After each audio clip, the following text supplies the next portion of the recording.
보고 인사하시겠습니다. 반갑습니다. 주의 말씀 사랑합니다. 인사하십니다. 지도를 한 장 넘겨주시기 바랍니다. 예. 지금 남태평양에 국기가 하나 보이죠. 이 나라가 나우루라고 하는 공화국입니다. 아주 작은 나라인데요. 인구가 약 11,000명 정도 됩니다.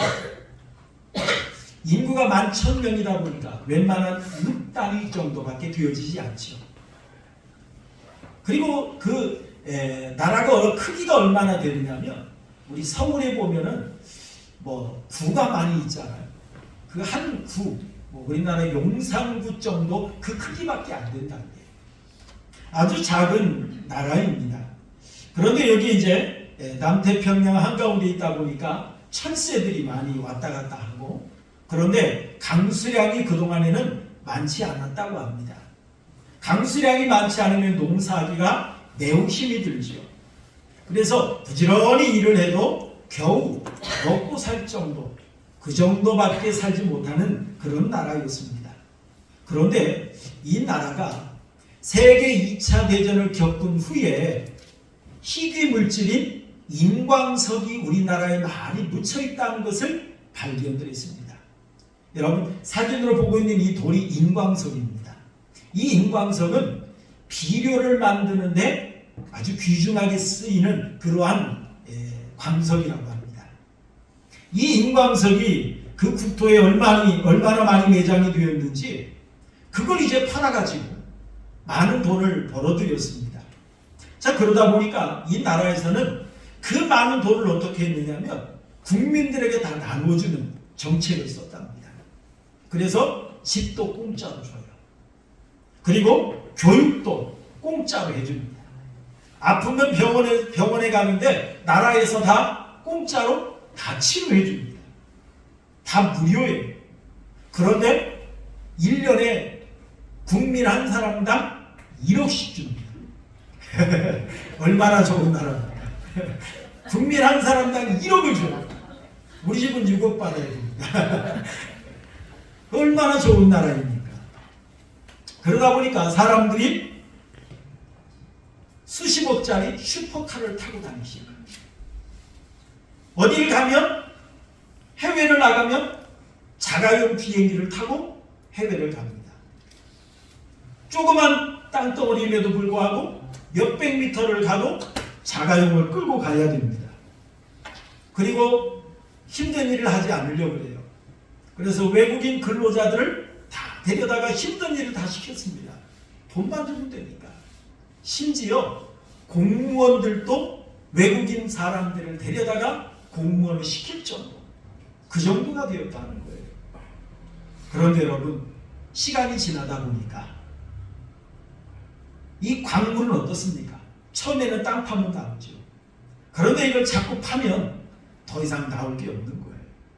그래서 이 나라가 2003년도에 이 인광석이 다 바닥이 나갔답니다. 이제는 더 이상 팔아먹을 인광석이 없게 된 거예요. 자, 그러다 보니까 이제 사람들이 가난하기 시작합니다. 수십억짜리 슈퍼카를 타고 다녔는데 수십억짜리 슈퍼카를 끌 만한 기름이 없는 거예요. 기름값이 없는 거예요. 그럼 어떻게 됩니까?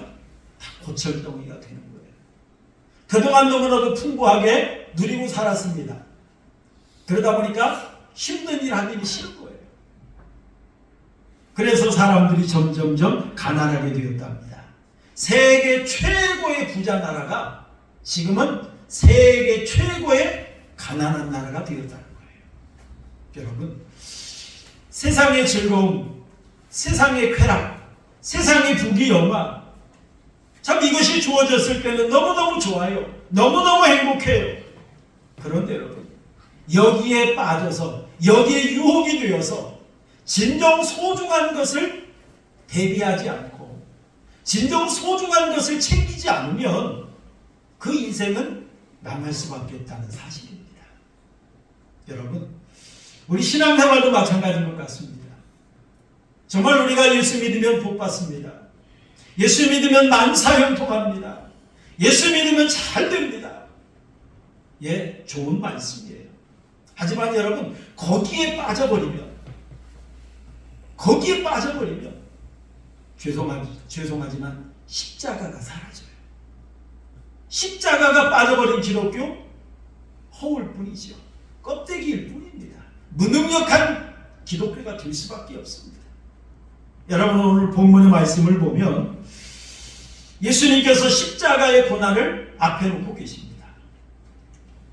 지금 예수님은 내일이면 이루 말로 표현할 수 없는 그 십자가의 고난을 예수님은 감당하셔야 됩니다.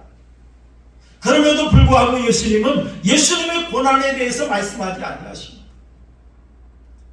이제 남겨두고 떠나갈 제자들을 걱정해서 제자들을 사랑하는 마음으로 요한복음 13장에서부터 요한복음 16장까지 계속해서 예수님은 말씀으로 그들을 먹이시는 걸 볼 수가 있습니다. 여러분, 오늘 요한복음 16장 1절에서 5절 말씀을 보았는데요. 그 가운데 예수님께서 이제 십자가에 못 박혀 죽으신 후에 제자들이 겪게 될 고난에 대해서 이야기를 합니다.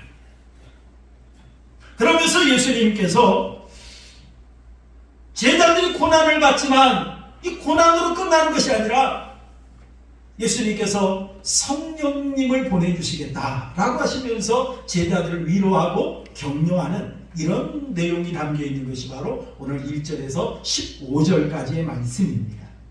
여러분, 지금 예수님이 떠나가시겠다고 합니다. 그러다 보니까 제자들은 근심이 가득했어요.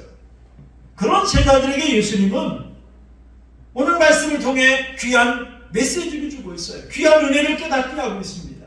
그것이 뭐냐면 지금 위기를 맞이하고 있는 이 제자들, 어려움에 처하고 있는 이 제자들, 그 제자들에게 어떤 것이 더 소중한 것인지, 어떤 것이 하나님의 귀한 은혜인지 이것을 오늘 말씀을 통해서 우리에게 깨닫게 해주고 있습니다. 여러분, 우리가 지난주에 살펴보았죠. 특히 요한복음 15장은 관계에 대한 말씀이라고 했습니다. 1절에서 11절까지는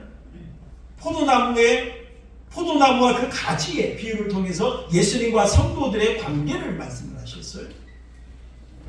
그리고 12절에서 17절 말씀까지 보면 제자들 간의 관계, 성도 간의 관계, 이걸 말씀을 하셨고요.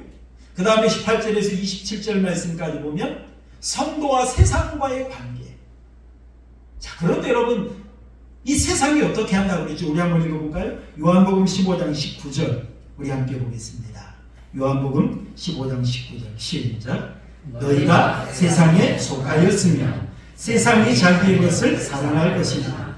너희는 세상에 속한 자가 아니요 도리어 내가 너희를 세상에서 택하였기 때문에 세상이 너희를 뭐 한다고 그랬죠? 미워하느니라 그랬습니다. 세상이 자기들에게 속하지 않았다고, 자기들과 다르다고 미워한다고 그랬습니다.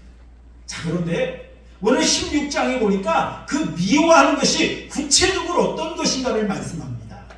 2절 한번 읽어볼까요? 오늘 본문의 2절 함께 봅니다. 시작. 사람들이 너희를 출교할 뿐 아니라 때가 이르면 너는 너희를 죽이는 자가 생각하기를 이것이 하나님을 섬기는 일이라 하리라 라고 말했습니다. 세상 사람들이 우리 성도들을 미워해서 이제 구체적으로 핍박을 하는데 그것이 크게 두 가지로 이야기합니다. 하나는 출교를 시킨다. 그리고 또 하나는 죽인다. 이렇게 말씀을 합니다. 여러분, 출교라고 하는, 우리 교회 안에도 보면은 우리 하나님 앞에 범죄한 자들에 대한 징계 중에 출교라고 하는 것이 있습니다. 이 출교라고 하는 것이 어떤, 원래 이 헬라어 뜻에 보면은요, 아포시나 고고스라고 하는 이 단어인데요. 자, 이 말은 회당에서 추방되다, 교회에서 쫓겨나다, 교제에서 끊겨지다, 그런 뜻의 말씀입니다. 이런 것 영적인 의미로 말하면 어떤 교회의 회원권만 잃어버리는 것이 아니라 영적으로 버림받는 것을 상징하는 그런 말입니다. 또 다른 말로 말하면 하나님과의 관계가 끊어지고 마귀의 자식으로 던져진다. 그런 뜻의 말씀이에요. 그래서 여러분, 특히 유대교인들이 이제 예수님을 믿는 그리스도인들을 핍박을 할 때에 출교를 시켰습니다. 예배당에 들어오지 못하게 했습니다. 성전에 들어오지 못하게 했습니다. 여러분, 성전에 들어오지 못하는 것은 예배를 드릴 수 없는 거예요. 하나님 앞에 제물도 드릴 수 없습니다. 그리고 그 당시에는 성경을 읽을 수도 없었어요. 왜냐? 회당에만 성경이 있었거든요. 오늘 우리는 마음껏 성경을 들고 다닐 수 있습니다. 휴대폰 어플로 우리가 깔아서 얼마든지 휴대폰만 가지고 있으면 성경 찬송 볼 수 있는 그런 시대가 되었어요. 그런데 예수님 당시에는 회당에 가야만 하나님의 말씀이 담겨있는 이 성경을 볼 수가 있었던 거예요. 읽을 수가 있었던 거예요. 여러분, 그런데 이 출교라고 하는 것은 그 당시에는 교회에서 버림받는 것으로 그치는 것이 아니었어요.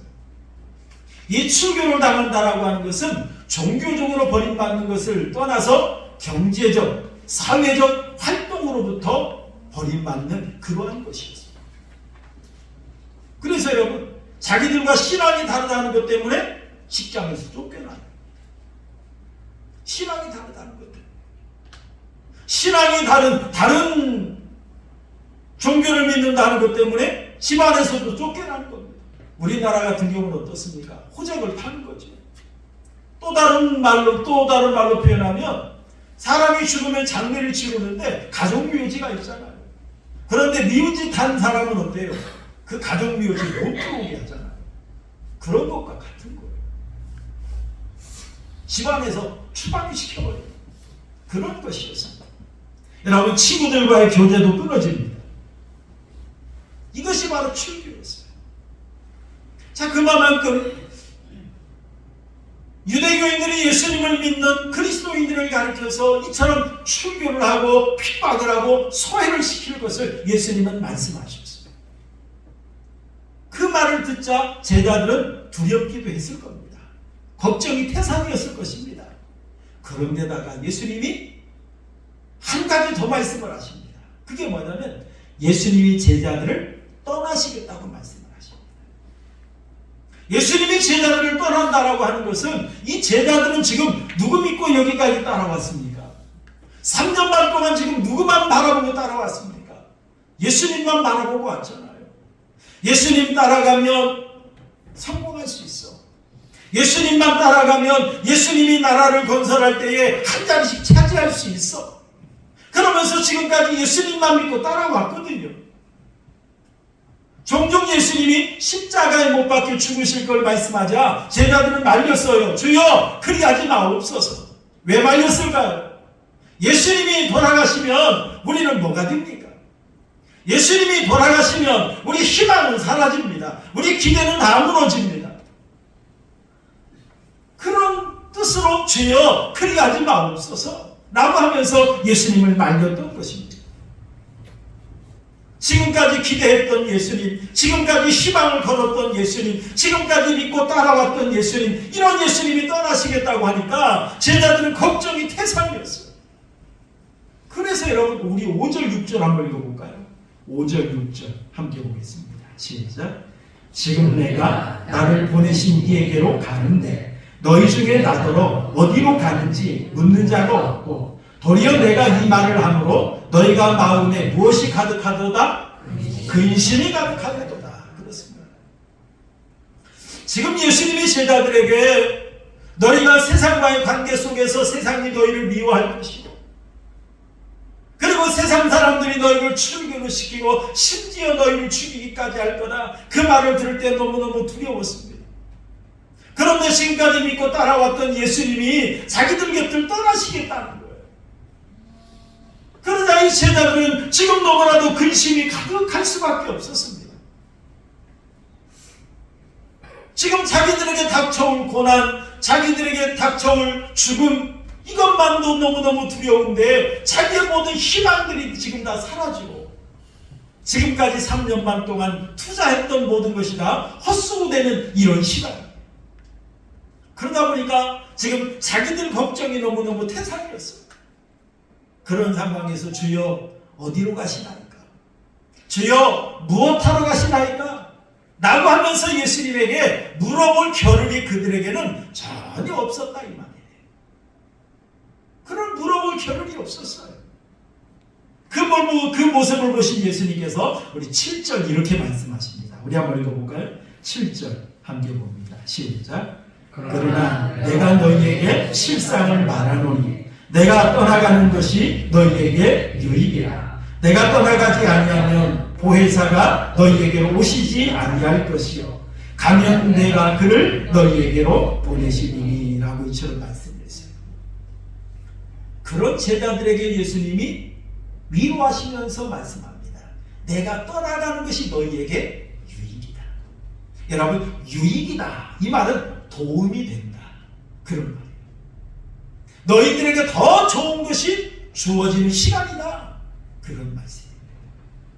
여러분, 지금 예수님께서 왜 지금 제자들을 떠나는 것이 제자들에게 유익이 될까요?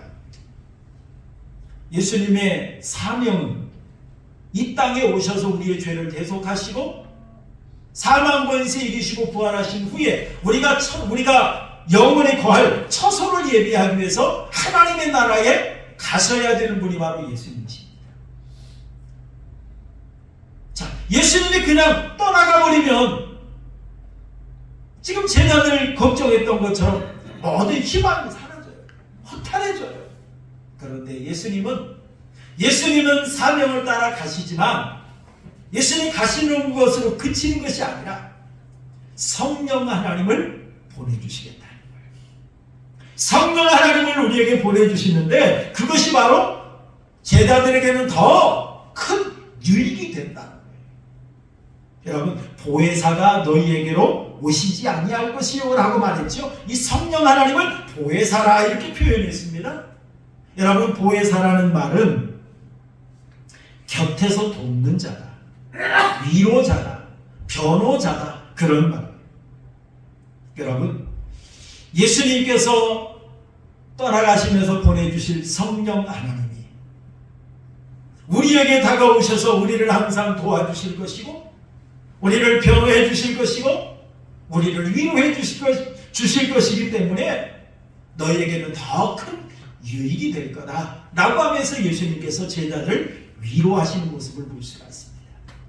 그렇다면 여러분, 왜 성령님이 오시는 것이 그들에게는 더 유익일까요? 사실 그동안 예수님께서 제자들에게 많은 말씀을 해주셨어요. 그럼에도 불구하고 제자들은 예수님이 하신 말씀의 의미를 제대로 깨닫지를 못했습니다. 그래서 종종 동문서답을 많이 했어요. 그런데 성령님이 오시면 그러한 말씀들이 깨달아지게 하시고 그런 말씀들이 믿어지게 하시는 그런 은혜가 제자들과 성도들에게 주어질 것이기 때문에 예수님은 더 큰 유익이다 이렇게 말씀을 하셨어요. 그뿐만이 아니죠. 성령님이 오시면 이제 제자들이 앞으로 복음을 전하고 하나님의 나라를 건설하는 이 사명을 감당할 때에 감당할 만한 능력과 힘을 주실 것이기 때문에 예수님은 더 큰 유익이다 이렇게 말씀하셨어요. 그리고 또 한 가지는 이 성령 하나님은 영원히 이 세상 땅 끝까지 우리와 함께 계실 것이기 때문에 유익이 된다 라고 하는 의미로서 예수님은 너희에게 유익이라 이렇게 말씀하셨어요. 여러분, 오늘 본문에서 우리가 해답을 한번 찾아본다면 또 성령님이 하시는 역사가 있습니다. 그것이 뭐냐면 악한 세력들을 심판할 것입니다. 우리 말씀을 한번 읽어보시죠. 우리 8절 말씀 함께 보겠습니다. 8절 시작. 그가 와서 죄에 대하여 의에 대하여 심판에 대하여 세상을 뭐하시리라? 책망하시리라 라고 이처럼 말씀을 했습니다. 여러분, 세상이라고 하는 것은 사탄의 지배 아래에 있는 세상이라고 하는 것은 하나님을 대적하는 인간 세상, 이걸 세상이라고 표현합니다. 그런데 이 세상을 책망하시리라 이렇게 말씀했습니다. 이는 훈계하신다, 꾸짖는다, 창피를 준다, 그런 의미로서 책망하신다라고 이처럼 말씀하신 겁니다. 예를 든다면 이제 어떤 사람이 죄를 지어서 재판정에 갔습니다. 그런데 이 사람은 재판장 앞에 서서도 내가 잘못한 게 없다는 거예요. 내가 죄 지은 게 없다는 거예요. 그러면 재판장은 어떻습니까? 이 사람이 죄인이라는 것을 법을 가지고 판단을 해주는 거죠.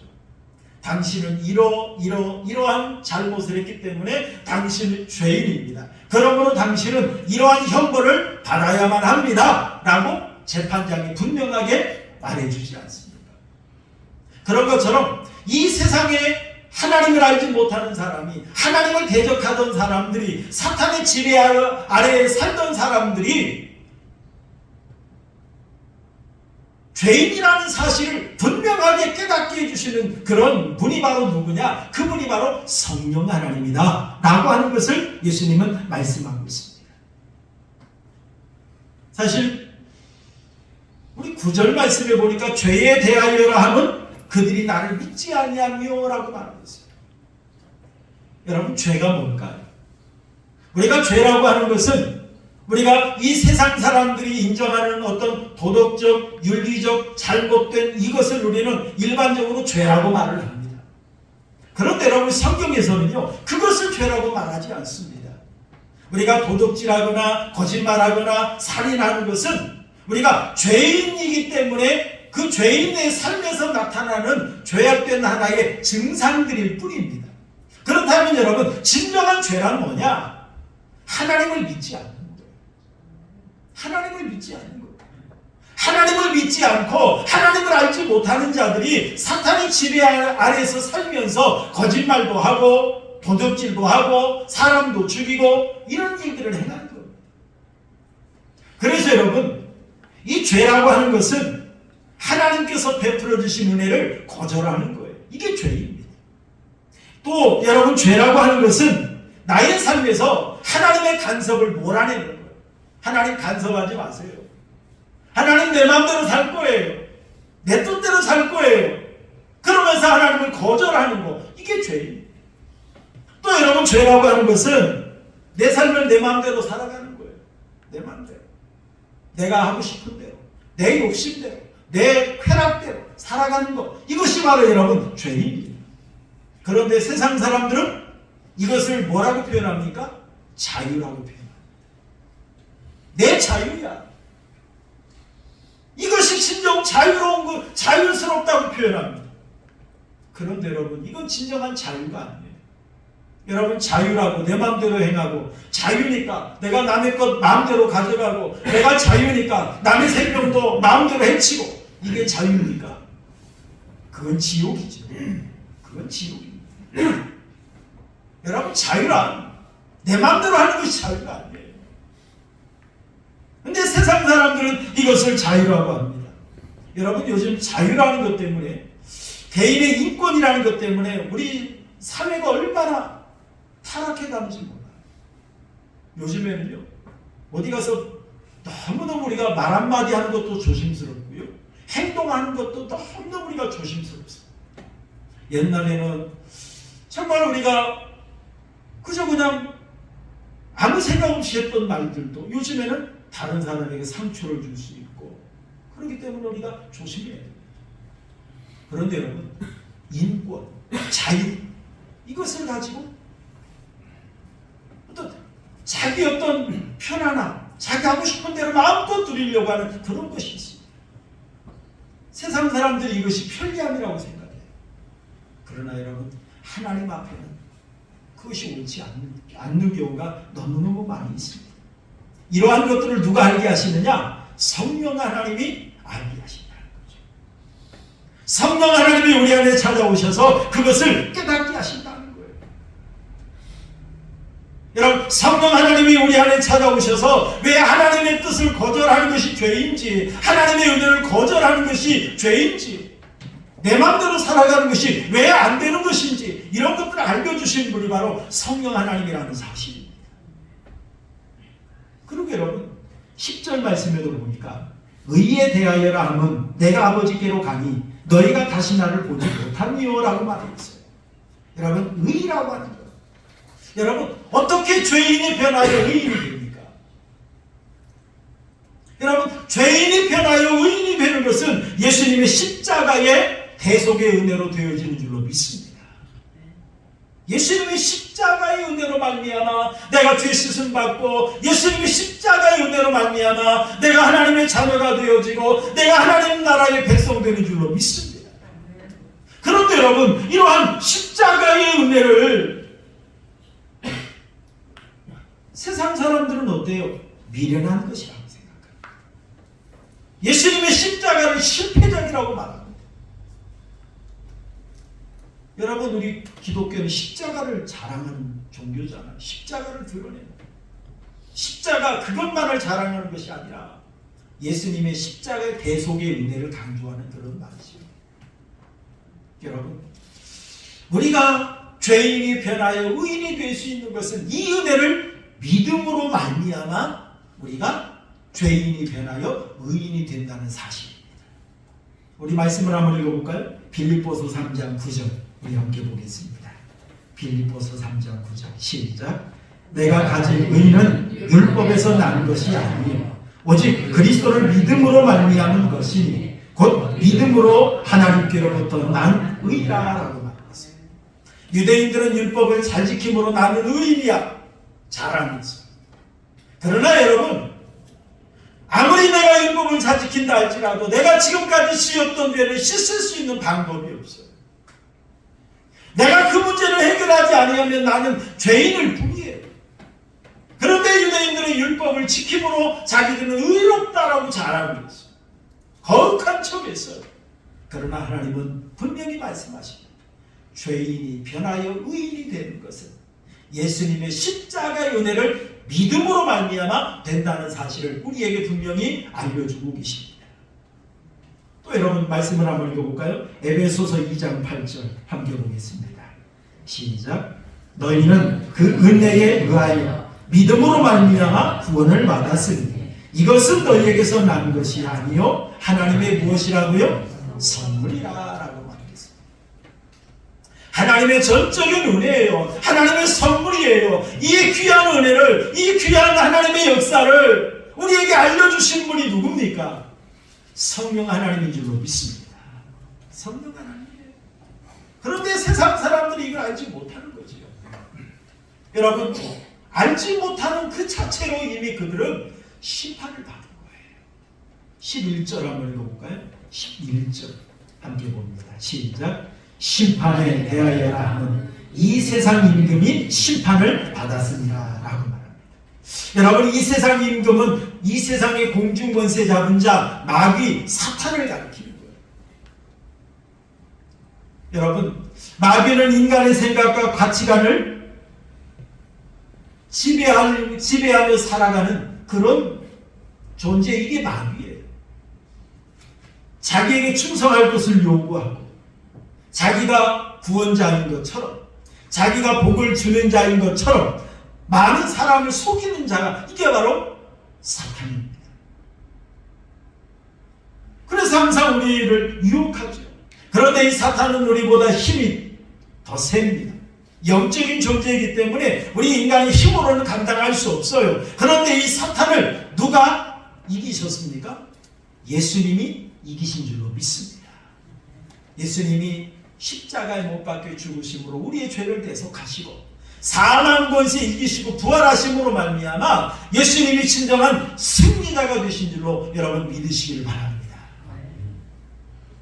여러분 이 악한 세력은 예수님 앞에 패배하고 말았습니다. 예수님이 사망 권세 이기시고 부활하시는 그 순간 이미 이 사탄은 심판받은 거예요.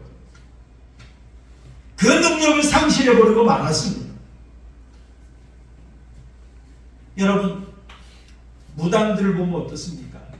귀신에게 꼼짝을 못하고 두려워 살지 않습니까? 얼마 전에도 텔레비전을 보는데 자기가 신내림을 받지 아니하면 아버지가 아파서 죽을 것 같더래요. 그래서 내가 아버지를 위해서 신내림을 받았대. 그런 이야기를 제가 텔레비전 보면서 저게 사탄의 실체다라고 하는 생각을 했는데요. 사탄은 사람을 그렇게 괴롭힙니다. 멸망의 길로 인도합니다. 이게 사탄이에요. 그런데 우리 예수 믿는 사람들은 어떻습니까? 어린아이로 사탄아 물러가라 외쳐도 우리를 앞에 꼼짝도 못하는 게 사탄입니다. 왜요? 우리가 힘이 센가요? 아닙니다. 우리에게는 누가 계십니까? 예수님이 계신 줄로 믿습니다. 예수님이 내 편이니까, 예수님이 나의 군대 대장이 되다 보니까, 예수님이 나의 친구가 되다 보니까 나를 건드릴 수가 없어요. 건들 수가 없어요. 그래서 여러분, 귀신 들린 자를 향해서 사탄아 물러가라 외쳐도 그들은 꼼짝 못해요. 왜요? 우리에게는 예수님이 계십니다. 여러분, 이처럼 성령 하나님이 오시면 이런 귀한 진리들을 우리에게 알려주신다. 지금 제자들은 그 당시에 유대교인들에게 핍박을 받습니다. 충격을 당합니다. 그런데 여러분, 인간적으로 보면 얼마나 억울하겠습니까? 잘못한 게 없는데 예수 믿는다는 것 때문에 출교시키고, 예수 믿는다는 것 때문에 직장에서 쫓겨나야 되고, 예수 믿는다는 것 때문에 그동안 자기 모든 쌓아놓았던 거 다 잃어버리고 카타콤에 들어가서 지하무덤에 들어가서 생명 부지하기 위해서 몸부림치는 그들, 얼마나 인간적으로 보면 억울하겠습니까? 그런데 그런 제자들을 향해서 성령님이 오셔서 악한 세력을 하나님께서 심판하신다는 사실을 분명하게 알려주실 때 제자들에게는 큰 힘이 되고 위로가 된 줄 여러분 믿으시기 바랍니다. 그러게 여러분, 성령 하나님이 오시면 왜 제자들에게 큰 유익이 될까요? 13절 말씀 한번 읽어볼까요? 13절 함께 봅니다. 시작. 그러나 진리의 성령이 오시면 그가 너희를 모든 진리 가운데로 인도하시리니 그가 스스로 말하지 않고 오직 들은 것을 말하며 장래일을 너희에게 알리시리라 라고 말했습니다. 여러분, 진리로 인도하십니다. 여러분, 그리고 성령 하나님은 진리의 성령입니다. 이렇게 말씀을 하십니다. 여러분, 진리라고 하는 말은 헬라어로 알레데이아라고 하는 말인데요, 진짜다. 또 다른 표현은 하나님의 실체이시다, 그런 뜻입니다. 하나님의 실체이시다. 여러분, 이 진리라고 하는 것은 거짓이 없고 바르거나 참된 것을 말하는 것이 아니라 하나님을 가리키는 그런 의미예요. 하나님을 가리키는. 그래서 예수님은 하나님이시다, 이런 표현이 바로 진리다, 이런 말씀입니다. 그래서 여러분, 진리의 성령님, 이렇게 진리의 성령 이렇게 말하지 않습니까? 여러분이 성령 하나님은 진리를 전달하시는 분이에요. 진리를 우리에게 증거해 주시는 분이에요.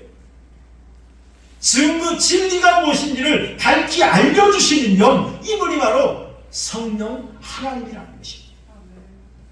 그런데 여러분, 이 인도하신다 이 말은 무슨 말입니까? 안내한다, 이끈다, 이런 말.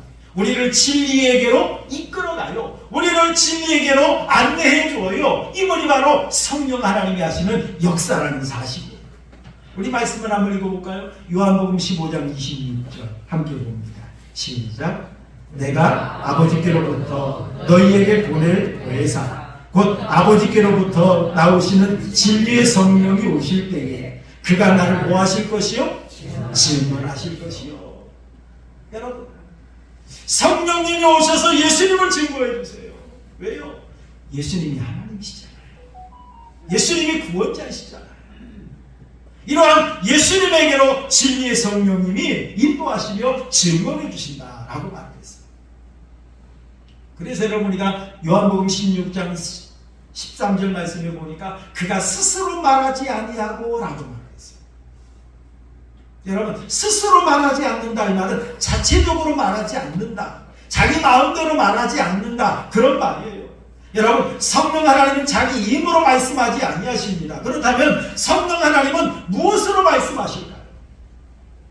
오직 들은 것을 말하며 이렇게 말해요. 자, 들었다라고 하는 것은 예수님이 하신 말씀을 가리킵니다. 우리 성령 하나님은 그래서 항상 예수님 안에서 역사하시는 분이세요. 그렇다면 우리 예수님은 어떤 말씀을 하셨을까요? 우리 예수님도 이문대로 말하지 아니하셨어요. 하나님이 하신 말씀을 전하신 분이 바로 예수님이십니다. 그리고 성령 하나님도 예수님이 전하신 하나님의 말씀을 증거하신 분이 바로 성령 하나님이십니다.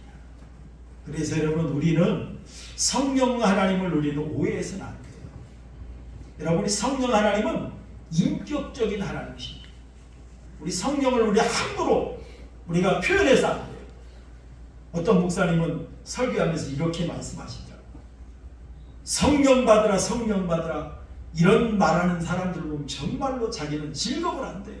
왜냐하면 성령은 하나님이고 성령은 인격체이신데, 그러면서 이런 표현을 해요. 자기 이름을 대가면서 정승용 받아라. 그러면 이게 말이 되냐 이거죠. 자기 교회 부목사가 나와서 정승용 받아라. 그러면 이게 말이 되냐는 거예요. 여러분, 우리가 성령 하나님이 어떤 분인지 우리 잘 알아야 돼요. 그리고 성령 하나님은 이모대로 역사하지 않습니다. 비정상적으로, 비인격적으로 역사하지 않으십니다. 언제나 우리 성령 하나님은 말씀 안에서. 그래서 오늘 어떻습니까? 오직 들은 것을 말하냐, 이렇게 말하지 않습니다. 그래서 여러분, 우리 진짜 성령인지 악한 영인지는 무엇으로 우리는 구분할 수 있습니까? 말씀으로. 그래서 우리 성도님들은 말씀을 가까이 하셔야 돼요. 말씀을 알아야 돼요. 그래야 말씀으로 분별해요. 말씀을 모르면 그게 진짜인 줄 알고 따라가요. 요즘에 나는 신이다. 참 이단들이 얼마나 활개를 칩니까? 우리 한국에 내가 하나님이다 라고 강조하는 사람이 한 50명 넘는다 그래요. 100명 정도 된다는 사람도 있습니다. 그런데 이상하죠? 그런데 사람이 더 몰려요. 사람이 그곳에 더 가요. 왜요? 말씀을 모르니까 그게 빠지는 거예요. 그런데 우리에게는 하나님께서 성령 하나님을 보내주셨어요. 진리가 뭔가를 우리에게 알려주셨어요. 얼마나 감사한지 몰라요. 여러분, 지금 오늘 본문의 말씀을 보면 지금 제자들의 상황이 어떻습니까? 지금 이 제자들의 상황은 지금 예수님을 떠나보내야만 하는 그런 상황이에요. 그동안 예수님만 믿고 따라왔는데, 지금까지 예수님만 의지하고 예수님께 소망 두고 나왔는데, 이런 예수님이 자기들 곁을 떠나신대요. 거기다가 지금 예수님께서 말씀합니다. 자기들에게 핍박이 올 거래요. 고난이 올 거래요. 출교를 당하게 하고 우리를 죽이는 그런 자들이 생겨날 거예요. 그러니 얼마나 두렵습니까? 그러니 얼마나 불안합니까? 그런데 예수님께서는 그런 제자들에게 걱정하지 말라는 거예요. 왜요? 보혜사 성령님을 보내주십니다 라고 하시면서 위로하고 계십니다. 격려하고 계세요. 보혜사 성령님이 오시면 우리에게 진리를 가르쳐 주실 것이에요. 보혜사 성령님이 오시면 우리에게 감당할 만한 능력을 주신대요. 보혜사 성령님이 오셔서 이 세상의 죄악된 자들을 심판하실 것이에요. 그러시면서 예수님은 위로하고 계십니다. 여러분, 예수님께서 제자들에게 갈릴리 바다를 건너가라고 예수님 명령을 하셨어요. 그래서 가버나움을 향해 열심히 배를 저어 갔는데 제자들에게 풍랑이 닥쳐왔어요. 갈릴리 호수 한가운데서 풍랑을 만났습니다. 제자들이 열심히 그동안 자기들의 어부였으니까 자기들의 노하우를, 자기들의 힘을 다해서 열심히 배를 저었는데 앞으로 한 치 앞으로도 나가지 않습니다. 제자들이 죽음의 위기에 놓여서 두려움에 빠져 있었어요. 절망하고 있었어요. 그때 누가 다가오셨습니까? 예수님이 다가오셨어요. 풍랑 가운데 예수님이 다가오셨어요. 풍랑을 잠잠케 하셨어요. 그러면서 예수님이 누구인지를 보여주셨어요. 예수님이 곧 하나님이요, 예수님이 곧 창조주라는 사실을 이 기적을 통해 보여주셨어요. 여러분, 이처럼 위기를 만났습니까? 그 위기가 곧 하나님을 깊이 만날 수 있는 기회라는 사실을 여러분 믿으시기 바랍니다. 그때가 바로 하나님을 만날 때예요. 그때가 바로 더 귀한 하나님의 은혜를 체험할 수 있는 사실을 여러분 믿으시길 바랍니다. 여러분, 미국의 경제 대공황이 찾아왔을 때 일어난 일이라고 합니다. 우리나라 IMF 위기를 만났던 것처럼 경제 대공황을 만났어요. 그러다 많은 회사가 공장이 문을 닫았습니다. 은행도 빌려줄 돈이 없어서 은행도 문을 닫았습니다. 심지어 학교까지 문을 닫았습니다. 그런데 자, 그런 상황에서 많은 사람들이 일자리를 잃었지요. 많은 사람들이 피곤하면서 자살하기도 했습니다. 그때 레코드라고 하는 사람이 있었습니다. 이 사람은 실업자가 많고 물가가 싸진 이때가 바로 초고층 빌딩을 지을 기회다라고 생각을 했어요. 그러다 많은 사람들이 제정신이 아니라고 했습니다. 미쳤다고 했어요. 그런데 이 레코드라는 사람은 저 봐라, 저렇게 놀고 있는 많은 사람들 데려다 일시키면 되지 않냐. 지금같이 물가 싸진 이때에 재료를 사서 빌딩을 지으면 되지 않는다. 그렇게 했습니다. 그래서 이 사람은 빌딩을 짓기 시작해서 3년 후에 빌딩을 지었는데 그게 바로 여러분 가장 지금 높이 보이는 엠파이어 스테이트 빌딩입니다. 뉴욕의 상징적인 빌딩이지요. 여러분, 위기 때 위기가 곧 기회다.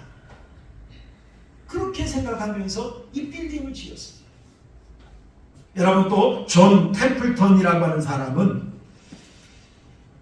이 위기 때 많은 회사가 주가가 떨어지고 많은 회사가 망하는 그때였습니다. 그런데 이 사람은 회사 100개의 주식을 사들였습니다. 그때도 많은 사람들이 제정신이 아니라고 했어요. 이 사람들이 걱정했던 것처럼 100개 중에 34개가 망했답니다. 그런데 나머지가 주가가 점점점 올라가더래요. 망하는 것도 있지만 나머지 것이 그 가치를 채워준 겁니다. 그래서 3년이 지난 후에 이 사람은 5배의 이익을 얻었다는 거예요. 위기가 곧 돈 벌 때다. 위기가 곧 기회다. 그러면서 위기 가운데 기회를 보았던 것입니다. 사랑하는 성도 여러분, 이 세상에 많은 사람들은 자신의 한계를 알지 못하고 이 세상을 살아갑니다. 이 세상에 많은 사람들은 하나님 없이도 잘 살 수 있어, 나는 뭐든지 잘해낼 수 있어 자신 있게 살아갑니다. 그러다가 인생의 풍랑을 만납니다. 위기를 만납니다. 그러면 어떻게 합니까? 절망합니다. 그런데 절망으로 끝납니까? 나중에는 누굴 원망하죠? 자기가 믿지도 않았던 하나님을 원망합니다. 그게 세상 사람들의 모습이에요. 그런데 하나님께서는 어떻습니까? 위기를 통해서 우리를 찾아오시는 줄로 믿습니다. 하나님은 위기를 통해서 우리에게 더 큰 은혜를 베풀어 주시는 줄로 믿습니다. 예수님은 하나님은 위기를 통해서 우리에게 진리를 깨닫게 하시고요, 위기를 통해서 더 좋은 것을 우리에게 주시는 분이라는 사실을 여러분 믿으시길 바랍니다. 위기를 통해서 하나님을 더 깊이 만나게 하십니다. 여러분, 이런 하나님을 믿으시고 위기만 보지 마세요. 위기를 통해서 주시는 하나님의 은혜를 체험하는 복된 우리 성도님들이 되시기를 주님의 이름으로 축원합니다. 우리 말씀